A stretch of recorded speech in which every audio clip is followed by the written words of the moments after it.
The Christmas Eve dinner at my parents' estate was exactly as I'd expected.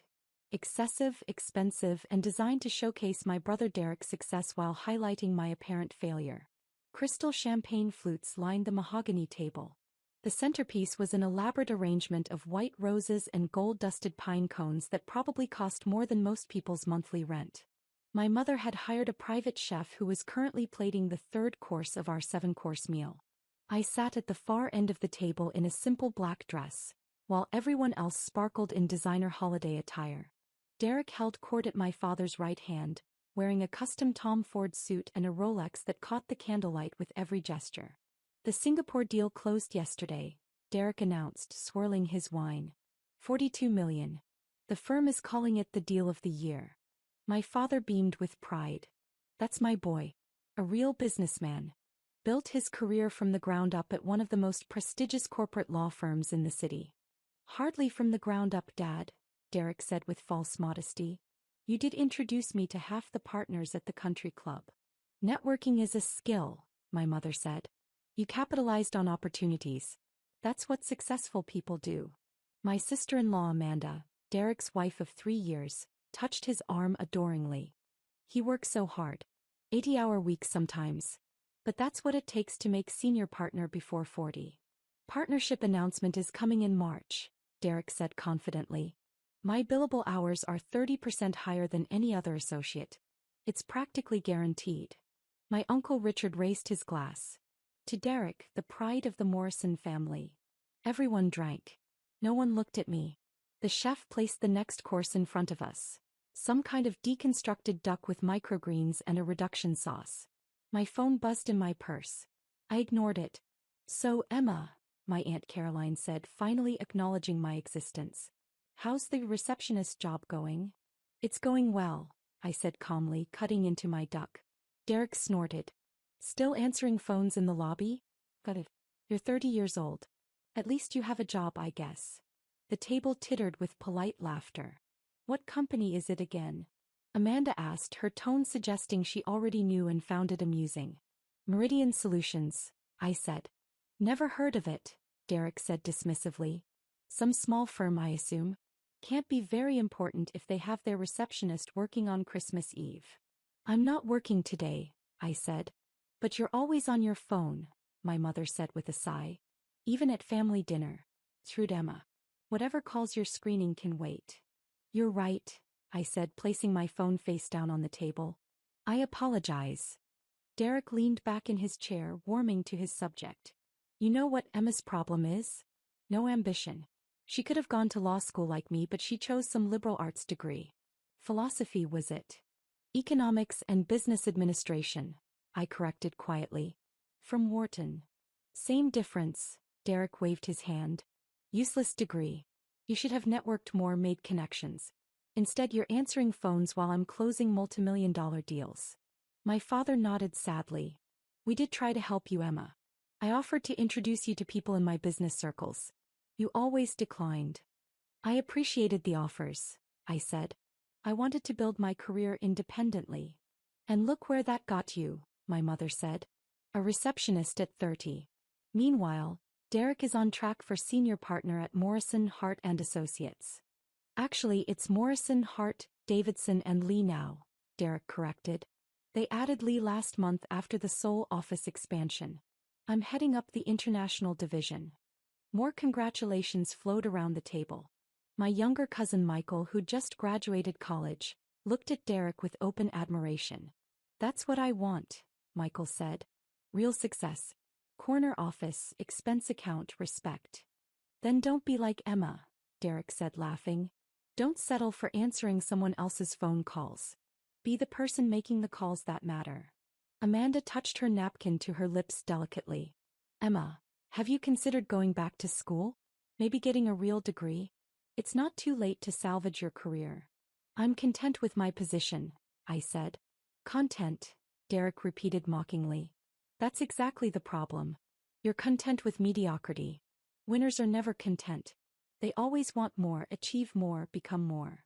Derek's right, my father said. Complacency is the enemy of success. You need to have drive, ambition, the hunger to reach the top. My phone buzzed again. And again. 3 messages in quick succession. Your receptionist job needs you? Derek asked sarcastically. What's the emergency? Someone can't figure out how to transfer a call. I glanced at my phone screen. 3 messages from Marcus Chin, CEO of Meridian Solutions. Marcus, board meeting moved to 7 a.m. tomorrow. Need your approval on the acquisition documents. Marcus, also the Times wants a quote for the year-end profile piece. Should I have PR handle it or do you want to respond directly? Marcus, sorry to bother you on Christmas Eve, boss. I typed back quickly. Approve the acquisition. Have PR send me the draft response I'll review tonight. Seriously, Emma? My mother said. Put the phone away. This is family time. Sorry, I said again, setting it down. Derek smirked. Let me guess. Your boss needed you to order office supplies? Or maybe someone spilled coffee in the lobby and you need to call the cleaning service. The table laughed. Even my father chuckled. Something like that, I said neutrally. This is what I don't understand, Amanda said, leaning forward. You went to a decent school, you're reasonably intelligent, you come from a good family. How did you end up as a receptionist? What happened? Nothing happened, I said. I chose my path. A path to nowhere, Derek said. I'm going to be honest because I care about you. You're embarrassing the family. Do you know what my colleagues say when they ask about my sister and I have to tell them you're a receptionist? It reflects poorly on all of us. I'm sorry you feel embarrassed, I said. You should be sorry, my mother added. We raised you with every advantage. Private schools, tutors, college fund. And you wasted all to answer phones. Uncle Richard tried to be helpful. Emma, I have connections in the HR departments of several mid-level firms. I could probably get you an interview for an actual position. Entry-level but better than reception. Thank you, but I'm happy where I am, I said. Happy, Derek scoffed. What's your salary, Em? 30,000? 40? I made that in bonuses alone last quarter. Derek, my father said, though he was smiling. Don't be crass about money. I'm just making a point, Derek said. Success is measurable. My salary is $340,000 base, plus bonuses that usually run another $200,000. That's more than $500,000 a year. What are you making, Em? I took a sip of water. I don't discuss my salary. Because it's embarrassingly low, Amanda said sympathetically. It's okay, Emma. We all start somewhere. Derek's first year as an associate, he only made $160,000. Only, I repeated softly. The point is he advanced, my mother said. He worked hard, networked, made himself indispensable. You could do the same if you just tried. The chef brought out the next course. Some kind of lobster preparation that looked like it belonged in a food magazine. My phone buzzed again. I glanced down. Marcus, hate to keep bothering you, but the journal wants to confirm the revenue numbers for the annual report. Can I give them the Q4 projections? I typed back. Yes, but make sure they note those are projections, not confirmed figures. Don't want any accuracy issues. Unbelievable, Derek said. She literally cannot stop checking her phone. Emma, what is so important that you're ignoring your family on Christmas Eve? Just work matters, I said. Work matters, he repeated. You're a receptionist. What work matters could you possibly have? Is someone calling the main line on Christmas Eve and you're worried about it? Derek, leave her alone, my cousin Sarah said quietly. She'd always been kind to me. No, I won't leave her alone, Derek said, his voice rising slightly. He'd had several glasses of wine. Someone needs to give her a reality check. She's wasting her life and everyone's too polite to say it. I don't think I'm wasting my life, I said calmly. Then you're delusional, Derek shot back. Do you know where I was last Christmas Eve? Dinner with Senator Morrison and his family. That's the level I operate at. Meanwhile, you're probably eating lunch in some depressing break room with other support staff. Derek, Amanda said, touching his arm. Maybe that's enough. It's not enough, Derek insisted. I love my sister, which is why this kills me. She had potential. She could have been something. And instead she's a 30-year-old receptionist with no prospects, no ambition, and apparently no pride. The table had gone quiet. Even my father looked slightly uncomfortable. I have plenty of pride, I said softly. Just not in the things you value. What do you value? Derek challenged. Making $40,000 a year? Having zero authority? Being the first person fired when the company needs to cut costs? Derek, my father said. Perhaps we should change the subject. No, I want to hear this, Derek said, looking at me intently. What do you value, Emma? What makes your receptionist job so fulfilling that you're willing to be the family embarrassment? I met his eyes. I value doing work that matters. Building something real. Making decisions that impact people's lives positively. Derek laughed loudly. Making decisions? You're a receptionist. You don't make decisions. You follow them. You're at the absolute bottom of the corporate hierarchy. Everyone has their place, I said. And yours is at the bottom, Derek agreed. Look, I'm not trying to be cruel. I'm trying to wake you up. You're 30 years old. If you don't make a change now, this is your life. Forever. Is that really what you want? Before I could answer, my phone rang. Not a text, an actual call. I glanced at the screen. Marcus Chin. Don't you dare answer that, my mother said sharply. I apologize, but I need to take this, I said, standing up. Emma Morrison, if you walk away from this table, my father started. I was already walking toward the foyer, phone to my ear. Marcus, what's wrong? I'm so sorry to call on Christmas Eve, Marcus said, sounding stressed. But we have a situation. The Henderson merger. Their CEO wants to move the signing to tomorrow morning. Christmas Day. He's flying to Tokyo tomorrow night and wants this locked down before he leaves. Henderson Industries? I asked, my mind already calculating. The $3.2 billion acquisition? That's the one, Marcus confirmed. But here's the problem. Their legal team is insisting on meeting in person for the signing. They want to come to our headquarters. Tomorrow morning, 9 a.m. On Christmas Day, I said. I know it's insane, Marcus said. But Henderson is firm. If we don't sign tomorrow, they're walking and going with the Blackstone offer instead. Emma, we've worked on this for 18 months. We can't lose it now. I thought quickly. Where are you now?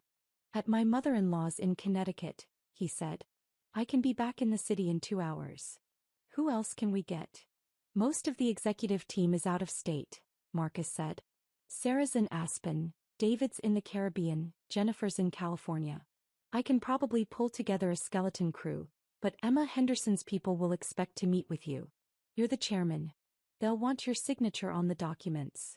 I'm at my parents' house in Greenwich, I said. I can be at headquarters in 45 minutes. Are you sure? Marcus asked.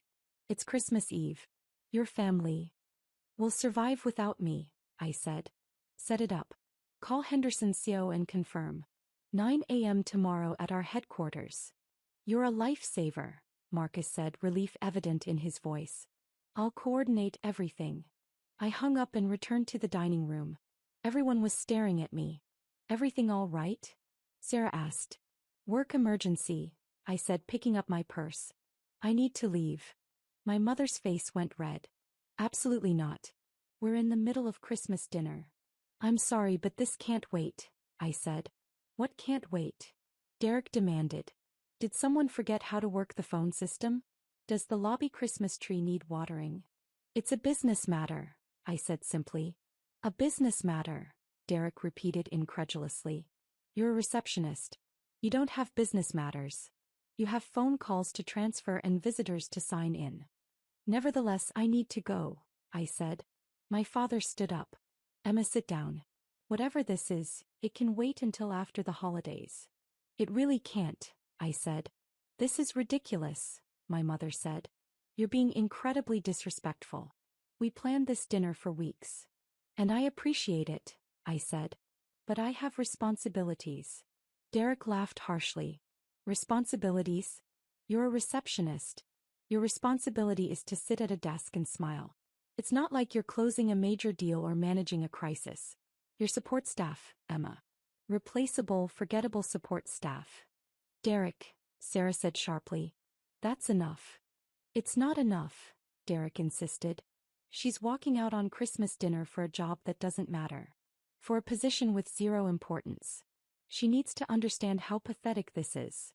I looked at him calmly. I understand you see it that way. Because it is that way, Derek said. You know what? Fine. Go answer your phones. Run back to your little lobby desk. Meanwhile, those of us with real careers will enjoy dinner. Enjoy, I said, heading toward the door. My mother called after me. If you leave now, Emma, don't bother coming to New Year's. We're done accommodating your nonsense. I paused at the doorway. I understand. Merry Christmas, everyone. I walked out to my car, a modest Honda Civic that Derek had mocked when I arrived. Couldn't even spring for a luxury car on your receptionist's salary? He'd said. The truth was I owned 6 cars. The Civic for low-profile situations, a Tesla Model S for regular use, a Range Rover for winter, a Porsche 911 for fun, and 2 vintage cars in climate-controlled storage. But Derek didn't need to know that. I drove toward the city, calling my assistant on the way. Jennifer, I said when she answered. Sorry to interrupt your holiday. No problem, Ms. Morrison, she said. She was my executive assistant, one of the few people who knew exactly who I was. What do you need? Henderson merger is happening tomorrow morning, 9 a.m. at headquarters. I need you to activate the building, get security in place, prep the main conference room, and coordinate catering for approximately 20 people. On Christmas Day, she said. Challenge accepted. Anything else? Make sure the signing documents are ready and the legal team has reviewed every clause. This needs to be flawless. Consider it done, Jennifer said. I'll have everything ready by 8:30 a.m. You're amazing, I said. Triple overtime for everyone who comes in tomorrow. They'll appreciate that, she said. See you in the morning, boss. I arrived at Meridian Solutions headquarters at 11 p.m. The building was a gleaming 40-story tower in Midtown Manhattan, our company name illuminated at the top. I parked in my reserved spot in the executive garage and took my private elevator to the executive floor. Marcus was already there, looking stressed but determined. Emma, thank God. Henderson's team confirmed for 9 a.m. They're bringing 8 people including their CEO. Good, I said, walking into my office, a corner suite with floor-to-ceiling windows overlooking the city. Where are we on due diligence? We worked through the night, reviewing documents, confirming financial projections, and ensuring every detail of the $3.2 billion acquisition was perfect. By 8 a.m. I'd changed into a fresh suit I kept in my office and was ready. Jennifer had outdone herself. The main conference room was impeccable. Fresh flowers, catered breakfast spread, signing documents perfectly organized, our legal team assembled and briefed. At 8:45 a.m. building security called. Ms. Morrison, Henderson's team is in the lobby. Send them up, I said. The elevator doors opened and 8 people emerged, led by James Henderson himself, CEO of Henderson Industries. He was a silver-haired man in his 60s, known for being difficult but fair. Mr. Henderson, I said, extending my hand. Welcome. Thank you for making time on Christmas Day. Ms. Morrison, he said, shaking firmly. When you're closing a $3.2 billion deal, holidays become suggestions rather than obligations. I smiled. Shall we? The signing took 3 hours. Every document was reviewed, every clause examined, every concern addressed. Finally, at noon on Christmas Day, James Henderson signed the final page. Congratulations, he said, shaking my hand. You've acquired a great company. I expect you'll do remarkable things with it. We will, I assured him. Henderson Industries has an incredible legacy. We'll honor that while positioning for future growth. After they left, Marcus collapsed into a chair. We did it. $3.2 billion. Our biggest acquisition ever. Third biggest, I corrected. Don't forget the TechWave acquisition last year and the Morrison Financial deal in 2019. He laughed. How do you keep track? It's my job, I said simply. My phone buzzed. A text from my mother. Your brother is right. You're an embarrassment to this family. Don't contact us again until you get your priorities straight. I deleted it and returned to work. The news broke on December 26th. Meridian Solutions acquires Henderson Industries in $3.2 billion deal. The business press went wild. Henderson was a century-old manufacturing company with contracts across 3 continents. The acquisition made Meridian Solutions one of the largest privately held companies in America. My phone rang constantly with interview requests, congratulations from business partners, and questions from industry analysts. I ignored most of them, letting our PR team handle it. But one call I did take, from Derek. Emma. His voice sounded strange. I just saw the news about Meridian Solutions. Yes. I said, reviewing a contract. The Henderson acquisition, he continued. That's your company? I'm the founder and chairman, yes, I said. Silence. Derek. You founded Meridian Solutions? His voice was hollow. 9 years ago, I confirmed. Started with $2 million from my inheritance from Grandma Morrison, the one who left you nothing because you insulted her at her birthday party. Grew it into what it is today. Which is what, exactly? He asked weakly. As of the Henderson acquisition, we're valued at approximately $8.4 billion, I said. We employ 12,000 people across 15 countries. Annual revenue is about $6.2 billion. We're the third largest privately held company in our sector. More silence. The receptionist thing, Derek finally said. At Christmas dinner. You said you work for Meridian Solutions. I do work for Meridian Solutions, I said. I own it. I founded it. I run it. But you said you were a receptionist. No, I corrected. Aunt Caroline assumed I was a receptionist. I said I worked for Meridian Solutions. You all assumed the rest. Why didn't you correct us? His voice was rising. Would you have believed me? I asked. You were so convinced I was a failure, so certain I was at the bottom. Would telling you I'm a billionaire chairman have changed anything? Or would you have just called me a liar? He had no answer. Here's the thing, Derek, I continued. You spent dinner mocking my supposed $40,000 salary. My actual compensation last year was $340 million between salary, bonuses, and equity. You bragged about closing a $42 million deal. I just closed a $3.2 billion acquisition on Christmas Day, which is why I had to leave dinner. Emma. You said I had no ambition, I continued. I built a company from nothing into an $8.4 billion enterprise. You said I embarrassed the family. The business press calls me one of the most successful entrepreneurs under 40. You said I was at the bottom of the corporate hierarchy. I am literally at the top of mine. I didn't know, he said weakly. You didn't ask, I corrected. You assumed. You all did. And when I tried to leave dinner for an actual business emergency, one worth billions of dollars, you called me pathetic. I could hear him breathing on the other end of the line. I need to go, I said. I have a company to run. Merry Christmas, Derek. I hung up. Within an hour my phone exploded. Calls and texts from every family member. Mom, Emma, we need to talk. There's been a terrible misunderstanding. Dad, I had no idea about your company. We should discuss this. Amanda, Emma, I'm so sorry about Christmas. Derek told me everything. Can we meet? Uncle Richard, proud of you, kiddo. Always knew you had it in you.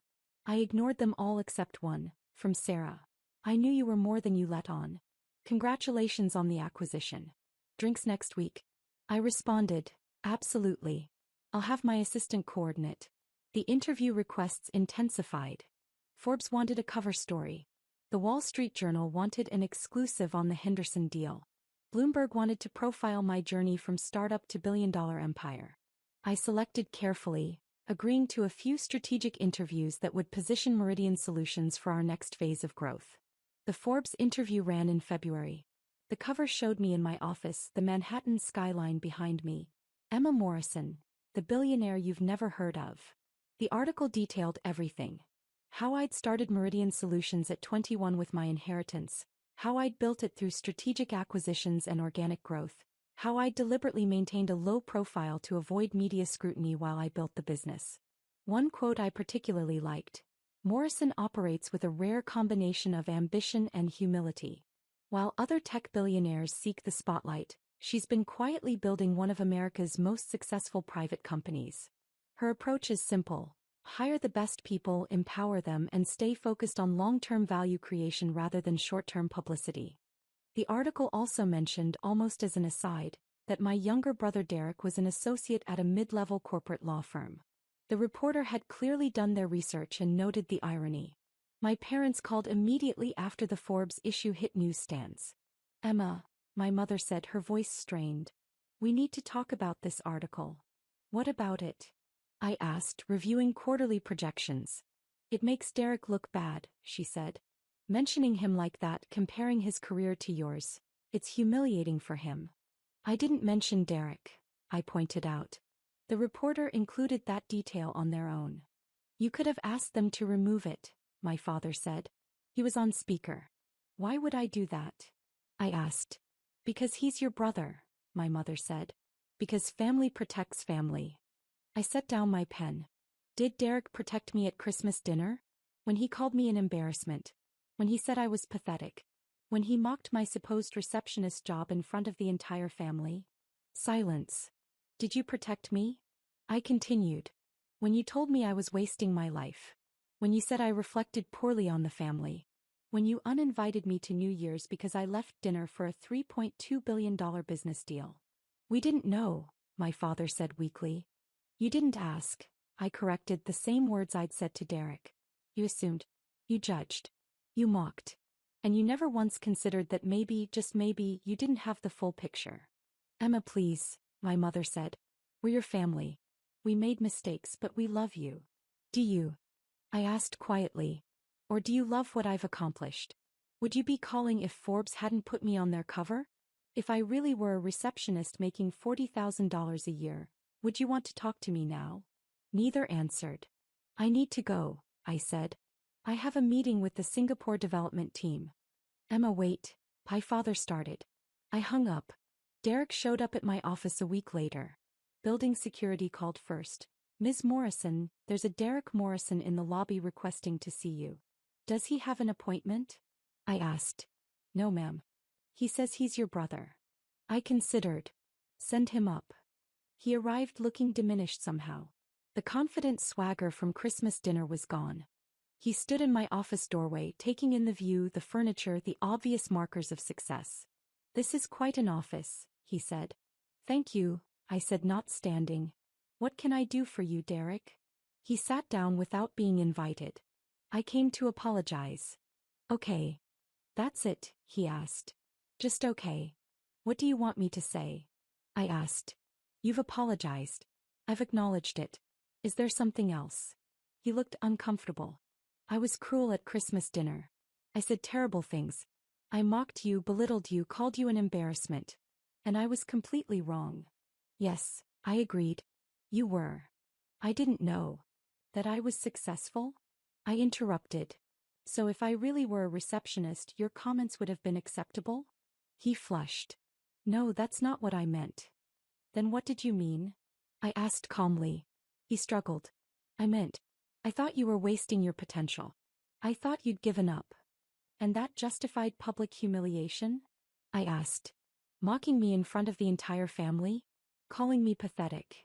No, he admitted. Nothing justifies that. You're right, I said. It doesn't. We sat in silence. The firm wants me to try to establish a relationship with you, Derek finally admitted. They heard about Meridian Solutions. They want to pitch for your legal business. Ah, I said. There it is. That's not the only reason I'm here, Derek protested. Isn't it? I asked. Derek, be honest. If I were still the failure you thought I was at Christmas, would you be in my office right now? Or would you still be telling people about your embarrassing sister who never amounted to anything? He looked at his hands. That's what I thought, I said. Emma, please, he said. I know I don't deserve it, but can we start over? I was a terrible brother. I was arrogant and cruel. I judged you without knowing anything about your life. I'm sorry.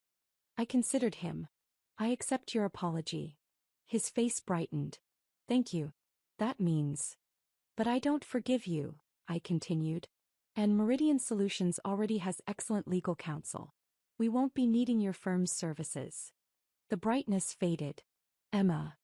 You had 30 years to be a decent brother, I said. You chose to be a bully instead. You don't get to undo that because it's now convenient for your career. It's not about my career, he insisted.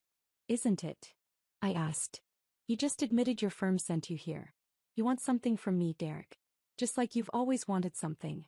Admiration, validation, someone to feel superior to. I'm done providing that. He stood up. I really am sorry. I believe you're sorry you were wrong about me, I said. I believe you're sorry you embarrassed yourself. I believe you're sorry you can't use me for professional advancement. But I don't believe you're sorry for how you treated me. You're just sorry it backfired." He left without another word. My parents made several more attempts to reconnect. Dinner invitations, family event invitations, requests to talk about everything. I declined them all politely. The truth was they'd shown me exactly who they were. They'd spent 30 years treating me as less than, as the disappointing daughter, as the one who didn't measure up. They'd mocked me, dismissed me, and made it clear I was an embarrassment. And the moment they learned I was successful, the moment I became useful to them, suddenly they wanted a relationship. But I didn't need their validation anymore. I'd built something extraordinary without their support, without their approval, without their belief in me. Meridian Solutions was proof that their assessment of me had been completely wrong. I didn't need to prove anything to them. I'd already proved it to myself. 6 months after Christmas, I received an invitation to speak at my business school's graduation. The dean wanted me to give the commencement address, to inspire the next generation of entrepreneurs. I accepted. The speech was scheduled for a sunny May morning. 15,000 people filled the stadium. Graduates, families, faculty, staff. I stood at the podium in my doctoral robes. I'd completed my PhD in economics 3 years earlier, another thing my family hadn't known, looking out at the sea of faces. When I graduated from this school 12 years ago, my family told me I was wasting my potential. They said my degree was useless. They said I'd never amount to anything. I paused. They were wrong. But not because I proved them wrong. They were wrong because their metrics for success were fundamentally flawed. I talked about building Meridian Solutions. About the failures, the near bankruptcies, the moments of doubt. About persevering anyway, staying true to my vision, refusing to compromise my values for short-term gains. Success isn't about impressing people who never believed in you, I said. It's not about proving your worth to those who dismissed you. It's about defining your own metrics, your own goals, your own values, and then living according to them. The stadium was silent, everyone listening. Some of you will build billion-dollar companies, I continued. Some will become leaders in your fields. Some will change the world in ways we can't yet imagine. But some of you will choose quieter paths. You'll teach or serve or create art or raise families. And all of those paths are equally valid. I looked directly at the graduates. Don't let anyone, family, friends, society, tell you what success must look like. Define it yourself. And then pursue it relentlessly, regardless of who believes in you. The applause started slowly, then built to a standing ovation. After the ceremony, the dean pulled me aside. That was extraordinary, Emma. Thank you. My pleasure, I said. I noticed your family didn't attend, he said carefully. I believe we sent them invitations. They had other commitments, I said simply. He nodded, understanding in his eyes. Well, you have a family here. This institution is proud to call you an alumna. As I walked to my car, I passed a newsstand. The latest issue of Fortune magazine featured Meridian Solutions, the $10 billion company you've never heard of. We'd crossed $10 billion in valuation the previous quarter. The Henderson acquisition had been even more successful than projected, opening up markets we'd barely tapped before. My phone rang. Marcus. Emma, you're going to love this, he said, excitement in his voice. TechWorld wants to partner on the European expansion. They're proposing a joint venture worth $5 billion. Send me the preliminary terms, I said. I'll review tonight. You just gave a commencement speech, he protested. Take the afternoon off. I'll review tonight, I repeated, smiling. That's what chairmen do. I drove back to my apartment, a penthouse overlooking Central Park that I'd bought 2 years earlier. My sad little apartment had been a strategic choice, a place to live while building the company. This was the reward for that discipline. But the apartment wasn't what made me happy. Neither was the company valuation or the Forbes cover or the commencement speech. What made me happy was knowing I'd built something meaningful. I'd created 12,000 jobs. I'd developed products that improved lives. I'd proven that you could build a successful company while treating people with respect and dignity. I'd done it my way on my terms according to my values. And I'd done it without the support, approval, or belief of my family. That Christmas dinner seemed like a lifetime ago. The brother who'd mocked me was now scrambling to make partner, his career stagnating while mine soared. The parents who'd called me an embarrassment now tried desperately to claim credit for my success. But I didn't need their credit. I didn't need their apologies. I didn't need anything from them. I'd already won. Not because I'd proven them wrong, though I had. Not because I'd exceeded their expectations, though I'd exceeded them exponentially. I'd won because I'd defined success on my own terms and achieved it. And no amount of family drama could take that away. My phone buzzed one more time. A message from Sarah. Saw your speech online. Absolutely brilliant. Lunch this week? I smiled and typed back. Definitely. Name the day. Some family was worth keeping. The rest could stay in the rearview mirror where they belonged. I poured myself a glass of wine and stood at the window, looking out at the city I'd conquered. 30 years old and a billionaire chairman. Not bad for a receptionist,